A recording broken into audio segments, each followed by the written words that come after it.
కేంద్ర రాష్ట్రాల్లో కాంగ్రెస్ ప్రభుత్వం అధికారంలోకి రావడం ఖాయమని, కార్యకర్తలే కాంగ్రెస్ పార్టీకి బలమని సిడబ్ల్యూసి ప్రత్యేక ఆహ్వానితులు మాజీ కేంద్ర మంత్రి ఎంఎం పల్లంరాజు అన్నారు. సోమవారం జిల్లా కాంగ్రెస్ పార్టీ కార్యాలయంలో నగర కాంగ్రెస్ అధ్యక్షుడు చెక్కా నోకరాజు అధ్యక్షతన వనభోజనాలు కార్యక్రమాన్ని నిర్వహించారు. తొలుత కార్యకర్తల సమావేశం నిర్వహించారు. ఈ సందర్భంగా ఆయన మాట్లాడుతూ మోంతా తుఫాన్ వలన రైతులకు తీవ్ర నష్టం కలిగిందన్నారు. వారికి అండగా కాంగ్రెస్ పార్టీ ఉండాలని అన్నారు. స్థానిక సమస్యలపై కాంగ్రెస్ కార్యకర్తలు ప్రజలతో మమేకమైతే పార్టీకి మంచి గుర్తింపు వస్తుందన్నారు. పోలవరం ప్రాజెక్టు సమస్యలపై పార్టీ తరపున పోరాటం చేస్తామని అన్నారు. పార్టీ నాయకులు కార్యకర్తలు సమావేశాలు నిర్వహించి పార్టీని బలోపేతం చేయాలని అన్నారు. ప్రభుత్వ వ్యతిరేక విధానాలను ప్రజల్లోకి తీసుకువెళ్లి వారిని చైతన్యవంతం చేయాలని అన్నారు. ఈ కార్యక్రమంలో కాంగ్రెస్ జిల్లా అధ్యక్షుడు మాదేపల్లి సత్యానందం, డిసిసి ప్రధాన కార్యదర్శి దాట్ల గాంధీరాజు, కన్వీనర్లు మారుతి శివ గణేష్, సత్యనారాయణ, సూరిబాబు, పిల్లి సత్యలక్ష్మి, చిన్న, పిసిసి ప్రధాన కార్యదర్శి మల్లిపూడి శ్రీరామచంద్రమూర్తి, పిసిసి సభ్యులు కుక్కల పోతురాజు తదితరులు పాల్గొన్నారు. తక్కువ మరీ ఎక్కువ మంది రాకపోయినా కూడా ఇవాళ చాలా అందరూ కూడా మాట్లాడిన వాళ్ళందరూ కూడా చాలా కసిగా మాట్లాడారు. అది నాకు చాలా సంతోషమైన విషయం. మీరు చెప్పిన విషయాలు కూడా గ్రహించాను. ఆ విషయాలు ఏ విధంగా ట్యాకిల్ చేయాలో కూడా ఆలోచనలో. కానీ మీకు గౌరవం వచ్చినాడు పార్టీకి ప్రతిష్ట పెరుగుతుంది, మాకు కూడా గౌరవం వస్తుంది. అది మీరు ఎంత చురుగ్గా ప్రజల్లోకి వెళ్ళగలుగుతారు. మీ స్థానికంగా మీకు గౌరవం వస్తే మాకు గౌరవం వచ్చినట్టే. దాని గురించి ఇప్పుడు ఇవాళ మనకి ఆంధ్రప్రదేశ్లో మనం చాలా బలహీనంగా ఉన్నా కూడా ఇవాళ ఎఫర్ట్ ఎందుకు చేస్తున్నాం? కాంగ్రెస్ పార్టీ గుర్తింపు జాతీయ స్థాయిలో ఉండాలనే ఉద్దేశంతోనే మనం గుర్తింపు చేస్తున్నాం.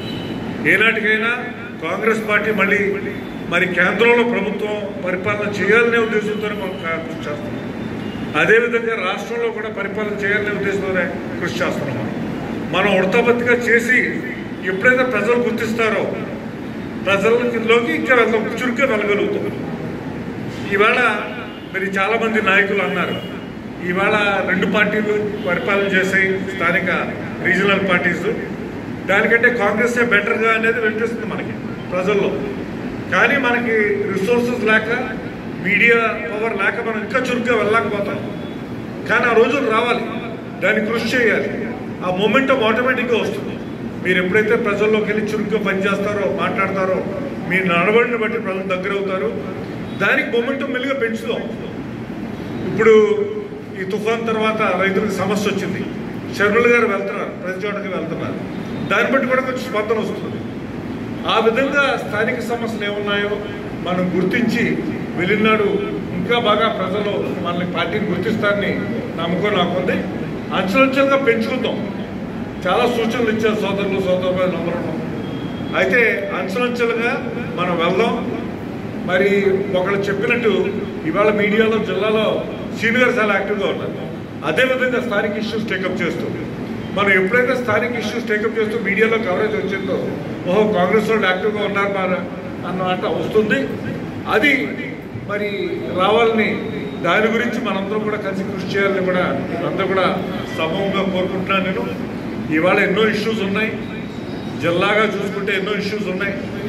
అయితే ఆ ఇష్యూస్ని ఏ విధంగా మరి చిత్రీకరించాలి, ఏ విధంగా రిప్రజెంట్ చేయాలనేది కూడా మనం ఆలోచించాలి. సెక్యూరిటీ వస్తుంది, దాని పరపతి కూడా పెరుగుతుందని చెప్తూ ఇవాళ మరి కళాతీతమైన గారికి హెచ్చుగా మాట్లాడను, అందరికీ కూడా ఆ క్లాస్ కూడా ఉంది. అందువల్ల ఈ విధంగా ప్రతి నెల కూడా మనం కలుసుకొని ఏ విధంగా ఆర్గనైజేషన్ బలోపేతం చేద్దాం, ఏ విధంగా కాంగ్రెస్ పార్టీ ఖ్యాతిని పెంచుదాం అని ఆ దిశలో మనం డిస్కషన్ జరగాలని నేను కోరుకుంటున్నాను.